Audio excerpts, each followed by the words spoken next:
옛날 중국 고사에 한 사람이 여행을 하고 있었습니다. 먼 길을 가는데 광야 사막길을 지나게 되었습니다. 그 사막길을 지나면서 참 덥고 힘들어서 어딘가 좀 쉬면서 땀을 닦을 곳이 있으면 좋겠다 생각을 하고 가다가 큰 참나무 그늘을 만나게 됩니다. 그래서 그 아래서 쉬면서 땀을 식히면서 그 나무에게 말을 건넵니다. 내가 오늘 너를 찾아서 여기에 쉴 수 있으니 참 운이 좋구나. 이렇게 말하니까 이 참나무가 나그네에게 다음과 같이 대답합니다. 나는 여기에서 400년 동안 이 자리를 지키며 당신을 기다렸습니다.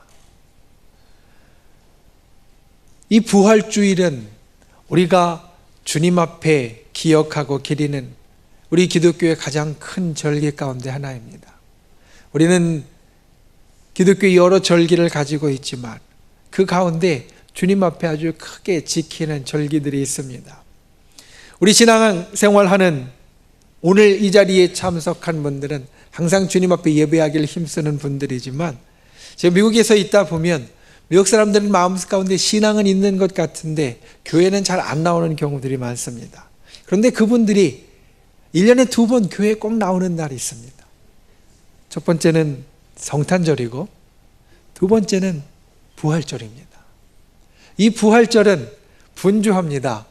보통 미국 교회는 새벽 예배가 없는데 이 부활절은 주일날임에도 새벽 예배가 있어서 새벽 예배를 드리고 또 평상시에 교회를 가지 않고 또 평상시에 교회의 발길을 잘 들이지 않는 사람들도 정장을 하고 그리고 잘 갖춰 입은 후에 교회로 삼삼오오 발길을 돌리는 것을 우리가 볼 수 있습니다. 그리고 이 부활주일 예배를 통하여서 주의 권능을 입고 또 부활주일 예배를 통하여서 부활하신 예수 그리스도를 만나며 그 능력을 우리 가운데 품게 되어집니다. 오늘 부활주일을 맞아 아마도 우리도 같은 마음으로 이 자리에 모였을 겁니다. 오늘 오랜만에 교회에 나온 사람들은 많지 않지만 부활하신 예수 그리스도 그분의 능력이 오늘 우리 가운데 있다라고 생각하며 부활하신 예수님을 오늘 만나겠다라고 생각하고 나온 분들이 있을 겁니다. 물론 예수님은 부활하셔서 우리 가운데 다시 살아나셨고 오늘 우리들에게 그와 같은 권능을 일깨워 주시며 부어주시는 분이십니다. 그런데 그렇게 마음 먹고 있는 우리에게 행여 예수님께서 아까 그 참나무와 같이 말씀하시지 않는가? 얘야, 너는 오늘 부활한 나를 만나러 왔지만 나는 2000년이 넘는 시간 동안에 언제나 너를 만나고 너에게 부활의 능력을 주고자 이 자리에 있었단다. 오늘 우리가 함께 보는 말씀은 예수님께서 이 땅에서 부활하신 후에 처음으로 제자들에게 사람들에게 나타나셔서 하신 말씀을 담고 있습니다. 그리고 이 말씀은 우리에게 전해져서 또한 이 부활의 아침에 우리에게 해주시는 말씀입니다. 우리가 이 말씀을 통하여서 예수 그리스도의 마음을 알고 또 예수 그리스도의 부활의 능력을 우리 가운데 담을 수 있는 그런 저와 여러분이 다 되실 수 있기를 주님의 이름으로 축원을 드립니다. 첫 번째로 말씀 가운데 우리가 기억해야 할 것은 기뻐하라라는 겁니다. 기뻐하라. 오늘 말씀은 이렇게 시작합니다. 이날 곧 안식 후 첫날 저녁 때 제자들이 유대인들을 두려워하여 모인 곳의 문들을 닫았다라고 말합니다. 예수님은 이 부활하시기 전에 아주 큰 일을 당하셨습니다. 그 이전까지는 사람들이 예수님을 쫓아다니며 예수님을 추종하며 예수님을 존경하고 예수님과 같이 하고 예수님을 우러르고 호산나 다윗의 자손으로 오시는 이여 예수님을 찬송하고 높여드렸습니다. 그런데 갑자기 이들이 돌변해서 예수님을 십자가에 못 박으라고 이야기했고 실제로 못을 박았고 이 땅에서 숨을 거두셨고 장사 지는 바 되셨습니다. 예수님이 참 큰 일을 당하셨는데 그런데 예수님 옆에 있는 제자들도 참 큰 일을 당했습니다. 그들이 정말 모든 것을 다 버려두고 형제도 버려두고 가정도 버려두고 재산도 버려두고 다 버려두고 쫓았던 예수 그리스도 온전히 그분만 붙잡고 살았었는데, 바라보고 살았었는데 그분이 돌아가셨으니 이들에게는 모든 것이 다 끝난 것 같았습니다. 그래서 오늘 말씀을 보면 문을 닫아 걸었다라고 말합니다. 왜 닫아 걸었겠습니까? 내가 사랑하고 존경하고 함께했던 예수님, 우리의 선생님, 참 능력 있고 가시는 곳마다 기적도 일으켰고 사람들의 사랑도 받았던 그분이 죽으셨는데 나도 행여 죽을지 모르겠다. 그들 마음속에 두려움이 있었습니다. 나와 함께 하셨고 나의 모든 것을 책임져 주셨던 예수님께서 이제 돌아가셨으니 나는 어찌할까? 불안이 있었습니다. 그래서 그들은 문을 닫아 걸었습니다. 특별히 그들 가운데 죽음의 두려움이 가장 컸을 겁니다. 너도 예수와 함께 있던 사람이었지. 사람들이 이야기하며 손가락질하며 같이 십자가에 못 박으려고 했던 것을 그들은 기억했을 겁니다. 세르반테스는 말합니다. 모든 것에는 구제책이 있으나 죽음에게만은 구제책이 없다. 루즈벨트도 죽음에 대해서 말하기를 죽음은 항상 어떤 상황 아래서도 비극이다. 다른 모든 것에 헤어날 방법이 있지만 죽음이라는 것은 헤어날 방법이 없다. 다른 모든 것에 생각하기 나름의 그것이 좋게 여겨질 수도 있지만 내게 어려움이 있고 내게 환난이 있고 내게 큰 시련이 있을 때 생각하기에 따라서 그것을 내가 희극으로 좋은 것으로 여길 수도 있지만 항상 어떤 상황 아래서도 비극인 것은 죽음이다. 그래서 이 죽음은 제자들에게 두려움을 주었습니다. 제자들은 이 두려움 때문에 문을 닫아 걸었습니다. 그런데 그들의 육신의 죽음, 그것 때문에 문을 닫아 걸었을 뿐만 아니라 이들은 소망의 문도 닫아 걸었습니다. 예수님께서 이들에게 주신 사명의 문도 닫아 걸었습니다. 이들이 문을 닫아 걸은 것은 다만 육신의 죽음으로 인하여 육신의 안녕을 구하고자 문을 닫아 걸었던 것이 아니었습니다. 그들은 예수님 안에 자기가 두었던 소망의 문도 닫아 걸었고 예수님으로부터 자기들이 부여받은 사명의 문도 다 닫아 걸었습니다. 굳건히 닫아 걸어서 어느 누구도 그것을 지나갈 수 없도록 만들어 놓았습니다. 그런데 예수님께서 이곳에 나타나십니다. 예수님께서 이곳에 등장하십니다. 굳게 닫힌 문을 누가 열어주지도 않았는데 그곳에 나타나셨다라는 겁니다. 여러분, 부활하신 예수님의 능력이 바로 여기 있습니다. 우리가 모든 것을 때로는 닫아 겁니다. 때로는 닫아 걸었다라고 느낍니다. 또는 닫혀졌다라고 우리가 생각합니다. 그런데 예수님의 부활의 능력은 이 굳게 닫힌 것을 뛰어넘는 능력이 있다라는 겁니다. 역사가 있다라는 겁니다. 닫힌 문을 넘어서는 능력이 있다라는 것입니다. 이 부활하신 예수 그리스도의 능력이 저와 여러분들 가운데 있기를 주님의 이름으로 축원을 드립니다. 진실로 예수 그리스도 그분께서 우리의 닫힌 모든 것을 열어주시고자 부활하셨고 우리의 잠긴 모든 것을 열어주시고자 나타나셨다는 것을 기억하는 분들이 되시기를 바랍니다. 그리고 그 부활의 능력을 우리 심령 가운데 품는 분들이 되시기를 주님의 이름으로 축원을 드립니다. 예수님은 이 땅에 오셔서 말씀하실 때에도 그분의 말씀이 참 역설적인 경우가 많았습니다. 생각지도 못했던 것을 말씀하시는 경우가 많았습니다. 오늘 예수님의 말씀도 그렇습니다. 사실 예수님은 다른 사람들이 볼 때 지금 예수님은 참 불쌍한 사람입니다. 왜냐? 자기를 그토록 따랐던 제자들 그리고 자기를 그토록 추종했던 사람들에 의해서 배신을 당했습니다. 그리고 사람들은 다 꺼려하는 십자가의 형을 당해서 그곳에서 죽임을 당했습니다. 죽임을 당하신 이후에 유대인들의 관습에 의하면 안식일 날은 장사를 지내지 않기 때문에 허겁지겁 장사를 지냈습니다. 우리가 보는 요한복음 20장 말씀의 첫 부분은 안식 후 첫날 오늘 주일날이 새벽에 여인들과 제자들이 예수님의 무덤에 찾아간 이야기를 적어놓고 있습니다. 왜 찾아갔을까? 학자들은 이런 이야기를 합니다. 아마도 예수님의 장사가 예수님의 시신을 수습해서 장사해드리는 것이 굉장히 급하게 허겁지겁 되었을 것이다. 유대인들의 안식일은 금요일 저녁부터 시작합니다. 그러니 그 전에 끝냈어야 되는데 그러다 보니 시신을 깨끗하게 수습할 수도 없었을 것이고 정확하게 그리고 온전하게 안치했을 수도 없었을 것이다. 그래서 이들은 안식일이 지난 후에 그 예수님을 다시 제대로 못했던 것을 하기 위해서 새벽에 갔을 것이다. 예수님은 억울하게 죽임을 당하셨고, 그리고 우리가 생각하는 그 마지막 시간 시신이 수습되어 장사되는 것도 깔끔하게 이루어지지 못했습니다. 그 마음 가운데 참 힘드셨을 겁니다. 그런데 예수님께서 나타나셔서 제자들에게 하셨던 말씀이 너희에게 평강이 있을지어다. 가장 평강하지 못하실 만한 분이, 가장 사람들에 의해서 비참하게 여겨질 만한 분이 나타나셔서 하시는 말씀이 평강이 있을지어다. 그리고 나서 제자들에게 손과 옆구리를 보여주셨습니다. 그 이후에 20절 말씀을 보면 이 제자들 심령 가운데 기쁨이 왔다라고 말합니다.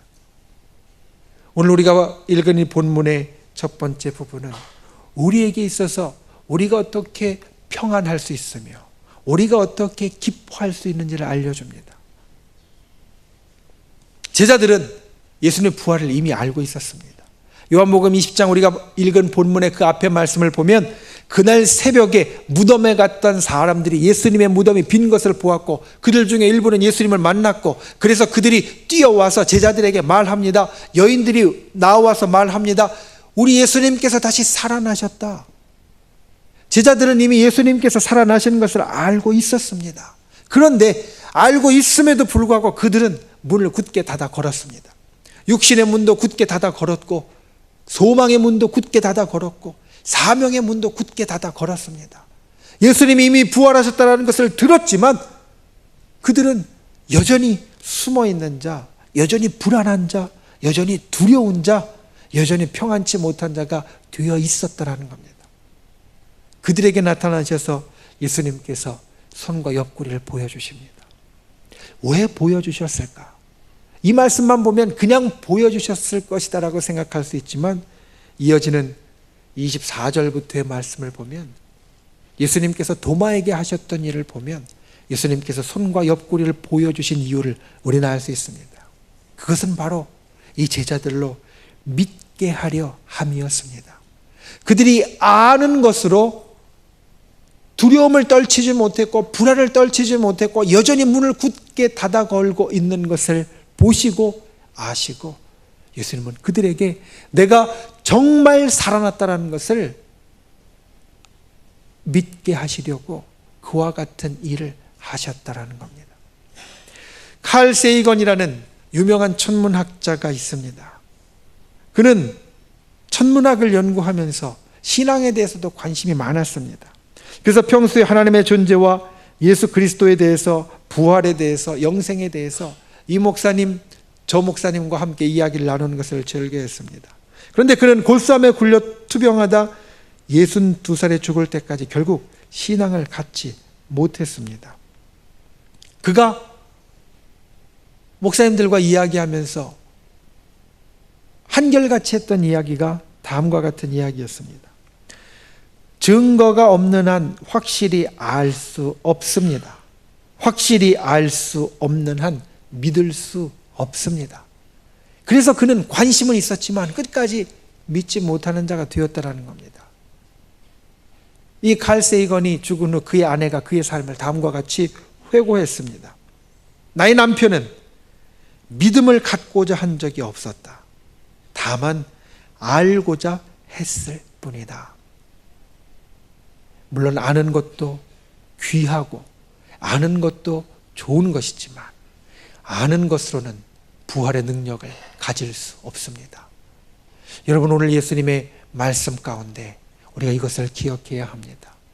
예수님의 제자들이 예수님이 부활하셨다는 것을 알았지만 여전히 두려움 가운데 있고 불안 가운데 있었습니다. 그들이 예수님을 보고 예수님이 부활하신 것을 믿은 후에야 이들에게 기쁨이 왔고 평강이 왔습니다. 우리가 주님 앞에 기뻐할 수 있고 평강할 수 있는 이유는 바로 이것입니다. 안다고 그것이 우리들에게 주어지는 것이 아니라 믿을 때 그것이 주어진다라는 것입니다. 물론 우리 가운데는 이 제자들 같이 예수님의 손과 옆구리를 직접 만져보고 직접 볼 수 있는 사람은 없습니다. 없을 것입니다. 그런데 예수님은 이 모든 일들의 끝에 도마에게까지 나타나신 후에 29절 말씀에 이렇게 말씀하셨습니다. 너는 나를 본고로 믿느냐? 보지 못하고 믿는 자들은 복되도다.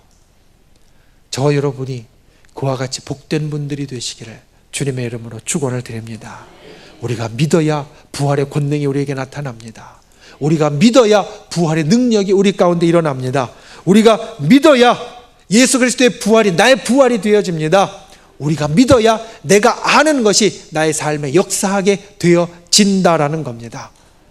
예수 그리스도의 부활의 능력을 담는 분들이 되십시오. 우리에게 두려움이 여전히 있습니다. 불안이 있습니다. 삶을 살면서 어려움이 있습니다. 하지만 그 가운데 예수님은 부활의 능력으로 우리에게 평안을 주실 수 있는 분이시고, 그 가운데 예수님은 부활의 능력으로 우리에게 기쁨을 주실 수 있는 분이십니다. 그와 같은 부활의 능력을 소유하는 분들이 되시기를 주님의 이름으로 축원을 드립니다. 두 번째로 예수님은 제자들에게 22절 말씀에 보면 이렇게 말씀하셨습니다. 그들을 향하사 숨을 내쉬며 이르시되 성령을 받으라. 예수님께서 예전에 성령에 대해서 여러 번 말씀하셨습니다. 그리고 너희에게 성령이 꼭 있어야 한다라고 말씀하셨습니다. 그런데 이제 예수님의 말씀은 너희에게 성령이 와서 도와줄 것이다. 너희가 성령과 함께 해야 한다. 너희가 성령의 도우심이 있어야만 한다. 여기를 벗어나서 이제 이렇게 말씀하십니다. 성령을 받으라. 여러분, 부활하신 예수 그리스도의 명령, 그리고 우리를 향하신 능력과 권능, 이 모든 것을 우리에게 일으키시는 분이 바로 성령님이십니다. 우리에게 예수 그리스도의 부활의 능력을 일으켜 주시고 우리에게 예수 그리스도의 부활의 능력을 오늘도 부어주시며 그 예수 그리스도의 부활의 능력을 살아있게 하시는 분이 바로 성령이시라는 겁니다. 우리에게 성령이 예수님께서 우리들에게 주시는 임명장입니다. 그래서 예수님은 오늘 말씀을 통해 제자들에게 이야기하십니다. 너희가 성령을 받으라. 너희가 두렵고 힘들고 어렵고 그리고 모든 소망도 잊어버렸고 그리고 내가 너희에게 맡겨준 사명도 다 잊어버렸지만 이제 너희가 성령을 받으라. 성령을 받으라.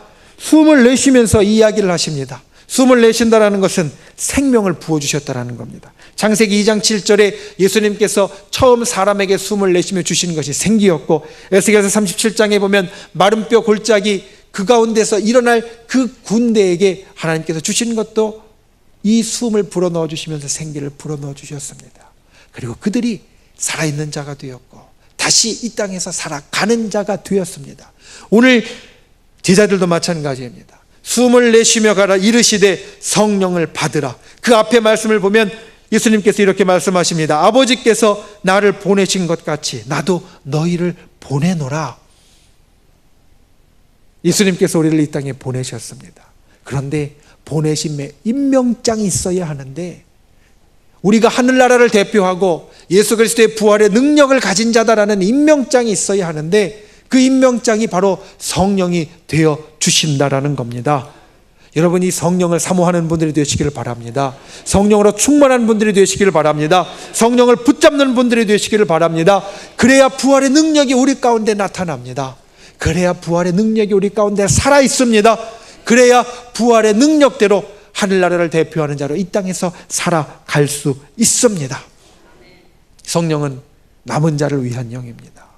이 땅에 남겨진 자, 이 땅에 하나님의 일을 맡은 자를 위한 영입니다. 그래서 또한 성령은 교회의 영이라고도 말합니다. 왜냐하면 이 교회가 바로 남겨진 사람들이고 이 교회가 하나님의 일을 맡은 사람들이고 이 교회가 이 땅에서 하나님의 나라를 대리하는 곳이기 때문에 성령은 교회의 영이라고 말합니다. 우리 교회가 그리고 또한 교회 안에 있는 저와 여러분이 이와 같이 성령으로 충만하여서 오늘 우리에게 말씀하시고 주시는 이 부활의 능력이 언제나 심령 가운데 삶 가운데 가득한 분들이 되실 수 있기를 주님의 이름으로 축원을 드립니다. 말씀을 맺습니다. 데이빗 맥캐슬랜드라는 사람이 쓴 순종의 길이라는 책에 보면 그가 고백하는 다음과 같은 말이 나옵니다. 최근에 저는 하나님이 나의 하나님이라는 느낌을 갖고 너무 좋고 놀랐습니다. 기도로 주께 나아가는 것이 이제는 말할 수 없이 즐겁고 매우 자연스럽습니다. 제 영혼의 깊은 곳은 이제 항상 평강으로 넘쳐 흐릅니다. 이 맥캐슬랜드는 이야기합니다. 이제는 하나님이 나의 하나님이라는 것을 내가 알고 이 속에 담아서 어쩌다가 한 번 또는 가끔 또는 하루에 몇 번 그렇게 이 속에서 평강이 흐르고 즐겁고 자연스러운 것이 아니라 항상 즐겁고 자연스럽고 평강이 있다라는 겁니다. 여러분, 예수님의 부활은, 그리고 부활을 통해서 우리들에게 주어진 능력은 어쩌다 한 번 나타나는 것이 아닙니다. 이 한 주일 우리가 생각하고 우리가 누리며 끝나는 것이 아닙니다. 예수님의 부활의 능력은 우리 삶에 있어서 항상 날마다 흘러나오고 넘쳐나는 것입니다. 그것을 기억하십시오. 오늘 말씀에 부활하신 예수님께서 제자들에게 나타나셨습니다. 말씀을 곰곰이 생각해 봅니다. 여러분, 제자들의 상황은 하나도 바뀌지 않았습니다. 여전히 바깥에서는 이 제자들을 죽이려고 제자들에게 호시탐탐 기회를 노리는 유대인들이 있습니다. 여전히 이들은 선생님을 잃어버린 상태로 힘들고 어려운 상태입니다. 여전히 이들은 힘을 잃어버려서 한대로 뭉치기 어려운 사람들입니다. 예수님을 만났지만, 그리고 예수님이 주신 성령을 받았지만 이들이 처한 상황은, 이들이 처한 환경은 여전히 그대로였습니다. 그런데 여러분, 우리가 기억할 것은 이들의 상황은 바뀌지 않았지만 이들의 삶은 바뀌었다라는 겁니다.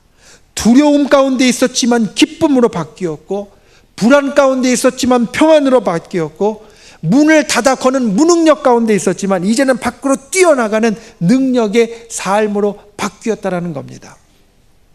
오늘 우리는 주님 앞에 예배를 드립니다. 그리고 예배를 드린 후에 우리가 예배를 통해서 받은 은혜가 있지만 우리는 발견하게 될 겁니다. 나의 상황은 하나도 바뀌지 않았다. 예배를 들어오면서 우리가 마음속에 갖고 있었던 근심과 걱정은 여전히 바깥에 그러한 상황으로 있고, 예배를 드리면서 내가 가졌던 생각은 예배를 끝나면 어느새 잘못하면 온데간데 없이 사라질 수도 있습니다. 예배를 끝나고 내려가면서 계단에서 부딪히는 우리 성도님들 보면서 짜증날 수 있습니다. 예배가 끝나고 내려가면서 엘리베이터에 꽉 찬 성도님들 보면 불평할 수 있습니다. 예배가 끝나고 나아가 주차장에서 차를 보면서 아니 내 차는 왜 이렇게 속에 있는 거야? 막혀서 도저히 나아갈 수 없다라고 투덜투덜 댈 수도 있습니다. 여러분, 우리의 상황은 바뀌지 않았습니다. 하지만 부활의 능력이 있으면 우리의 삶이 바뀝니다. 우리에게 두려움이 기쁨으로 바뀌고, 우리에게 불안이 평강으로 바뀌고, 우리에게 아무것도 할 수 없다라는 무능력함이 이제는 주님 앞에 감당할 수 있다라는 능력으로 바뀌게 되어집니다. 오늘 그와 같은 부활의 능력이 저 여러분의 삶 가운데 있기를 주님의 이름으로 축원을 드립니다. 믿음으로 기쁨을 누리는 분들이 되십시오. 성령으로 주께서 주시는 부활의 능력을 누리는 분들이 되십시오. 그와 같이 주께서 우리들에게 주시는 부활의 능력이 이 부활의 아침, 이 하루뿐만 아니라 우리의 삶의 매 순간순간마다 넘쳐나는 저와 여러분이 다 되실 수 있기를 주님의 이름으로 축원을 드립니다.